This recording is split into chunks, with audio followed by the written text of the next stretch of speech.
So the next thing we've got up is one that you've linked to me. It's a Yeah. little bit close to home for me, but we'll try and I'll clench my butthole and get through it.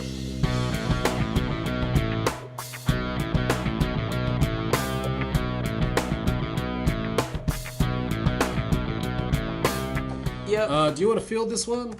Yep. You strengthen that sphincter, buddy. So the headline is work for the Dole has little effect on finding work, which popped up in the Sydney Morning Herald. So in the last, when was this? There was these new measures that were introduced about a year or so ago, and it was about encouraging more people into work for the Dole programs.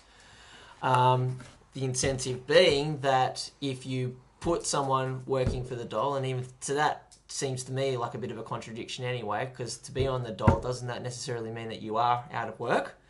But anyway, that if you go into a working program, that it might lead to a spin-off thing like actually getting a job or getting you along the ways towards a later finding a job. But according to this review, that doesn't necessarily happen. So it does introduce the discussion as to what really the work for the Dole thing, what incentive there is for it. And to me, it seems like a very degrading thing. Like, I mean, it's not exactly the most dignified thing to be on the Dole, but then the next step is to actually make someone have to work for it, you know? Yeah. To me, that seems like a punitive thing. And I guess that's what has me concerned about welfare reform, is that if you're going to try to... Oh, that's ironic. An ad about how you can earn money working from home. But, Yeah. Never heard that before. stop paying attention to the ads, Dan. Focus on me. Sorry. So I guess what my point is that when you introduce welfare reform, that how much of it is actually constructive and how much of it is actually a punitive thing. That's what I'm trying to work out when you introduce new things. I get that they're trying to weed out the people who just flat out refuse to work. I get what they're trying to do. And, you know, with work for the Dole, it does, you know, it does provide the opportunity to get contacts and stuff like that. And maybe they'll say, hey, you're a good little worker, let's bring you on as a employee. Mm. But a lot of it, let's try this again in English. Because I'm doing work for the Dole at the moment. Yep. Like that's I'm throwing that out there. YouTube could now laugh at me because I'm a jobless schmuck. I got lucky in the fact that I am currently doing PA work for a not-for-profit, which so far has been pretty awesome. Everyone has been pretty supportive, and so far so good. My other option, however, was doing gardening for an Anglican church, which is not in my skill set and doesn't provide me with anything whatsoever. So, in that note, I find it very hit and miss. In a way, I do find it a bit punitive that you now have to... I understand, like, the idea of working for your welfare paycheck, but at the same time, it's like, well, why don't you just give us this job for a working wage instead of the $250 you get a week? You know. Well, that's where there can be exploitation as well. Like if someone starts to work for the Dole program, you can pretty much undercut the minimum wage by saying, well, look, we've got this workforce here, but workforce it isn't a workforce. Yeah. And you can kind of get work. You can kind of like get jobs done that way. Well, that's it. Like, what's if people are just getting work for the Dole candidates and stuff like that? Why would they take people on when they can get ostensibly free labour? And I'm assuming there's a little bit of knockback for that as well. So, I don't know. Yeah. Well, I guess that's where it comes from, where you saying it is a hit and miss thing. And I mean, it is a good story about you and the not-for-profit organisation. I mean, coming from a not-for-profit background, like I've come across places where work for the Dole schemes do work. You know, it does enhance the value of the actual community centre or organisation that a person works in. particularly when volunteering is encouraged amongst these organisations as well.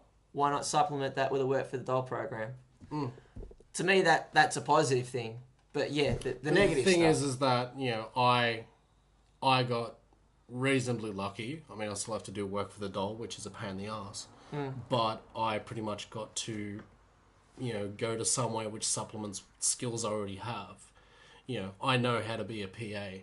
And then they were talking about bringing me onto their media/PR team, which I've got a camera. I can make videos. Yeah. Okay. So I lucked out. But, you know, there are stories of people having to sort clothes for the Salvation Army and stuff like that, which provides nothing. You know, and the thing is, the more time that you spend at these Work for the Dole programs, the less time you are going to have in the day to look for work. Sure. Or do stuff like do freelance work like I'm doing. So, yeah, that's kind of my take on it. Yeah, I think when you introduce these things as mandatory, I think that's where the value or the purpose of these programs kind of get a bit lost. When someone, to the point where if someone's to do this, it's because they must do it. And you kind of lose that idea of, well, how much worth there is attached with the stuff that you find yourself doing, and does it actually get in the way of of actually finding work, you know? So... Well, yeah, I guess is that's that, my take on welfare reform. Make the it hours constructive. the hours that I'm doing are 9 till 5. Yeah. And that is a full day of work. So I have no time to do much else because everything is closed. Okay. But again, I'll sort of work that in my favour, and there's a few sort of, you know, I'm basically working 2 days a week out of the whole week, so that's kind of worked in my favour. But it's still like 2 full days where that's what I have to dedicate myself to. Going to this thing and doing what they ask me to. Sure. I think it should be more presented as an option. Yep. Like, hey, I'm out of work. Yeah. Or, yeah, hey, you're out of work. We've got a thing coming up through the Work for the Dole program. Would you like to do this instead of going through, jumping all the hoops that we put you through? Because I'd be happy to do that. Like, I'd happily jump on, you know, Work for the Dole as a, you know, semi-permanent basis instead of doing the whole job seek thing and do that. And I'll just do volunteer work for my Dole paycheck. I think that would work a little bit better than the alternative. Yeah. Yeah, so I mean, you introduce a program like this, but, you know, make it a worthwhile, positive thing where there is benefits for everyone involved, not necessarily just as a means of just punishing someone that's been on the dole for, you know, like a deterrent, not that situation where, better get off the dole, or otherwise you might be put into a situation like this where you are sorting clothes at Salvation Army forever, you know? Why? Yeah, get away from the stick. Yeah. I guess that's what I'm trying to say. Yeah. And once again, in this particular review, they're questioning how any of this helps unemployment, and once again, the government doesn't actually address at all the factor of where are the jobs. You know, Abetz is cool with saying, you know, I just send out more resumes, and then that's great. Where's all the jobs? You know. Well, that's it. There's like what? I can't even remember the population of Australia, but for that population, there is a very It's not that the jobs aren't there, but the competition is just huge. Not just that. There are actually less jobs than there are people, and was it Bureau of Employment? They show these statistics, and there's just not enough jobs. So it doesn't matter how many resumes you send out, there's just not enough jobs. And how can we address that? And the onus is always on people who are getting welfare are utter scum, and they're not really utter scum, and this and that. No one ever in the government seems to be like, okay, so what can we actually do to have more jobs? Do we need more public sector? I don't know, other countries maybe. Should we have more public sector jobs? Can we make the private sector have more jobs somehow? And that's just not at all part of the discussion. Well, you were mentioning that you're a fan of startups, Dan. Yeah. Like, I mean, why not introduce more government funding towards actually creating your own projects? and be able to at least give you enough money to be alive. They should. To be able to coordinate those projects. Yeah, they should, and they have this great innovation package now where they put, I don't know what, $15 million into this thing that's gonna save the economy. That's how much they believe in it, that they put $15 million in instead of, say, 10 billion. You know, a couple of nuclear submarines at least. And I remember hearing Christopher Pine, who is now the Minister of Innovation, talk about how California and Israel and Germany are I'm still pioneering. convinced that the only thing that Christopher Pine can minister is, janitorial work. Yeah.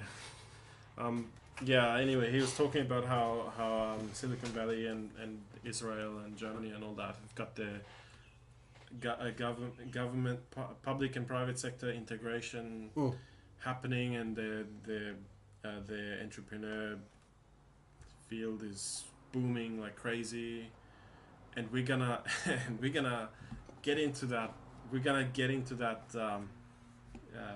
that market, and we're gonna shake things up and advance, and we're gonna achieve that by putting, like pocket change into this somehow, and have tax incentives for investors, and it's just like, okay.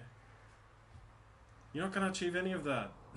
Like, especially not when you sell off the Australian Technology Park to Commonwealth Bank. So now we just have more bank. Where are the entrepreneurs gonna do their stuff? If it's gonna be, if it's a ball in a cup, you can make that at home. But if it's something, a bit more technical, a dedicated space would be good, and people are doing that. However, the market is a lot smaller now, and it can actually use some government help. Whereas in the US, there is a big private sector with lots of diverse interests that can do these things, So, honestly, nurturing entrepreneurship is probably the most cost-effective thing, because that is out of the welfare options, that is the most likely that will actually create a job for that person and create new jobs. So there are solutions there, rather than trying to beat someone over the head with a stick.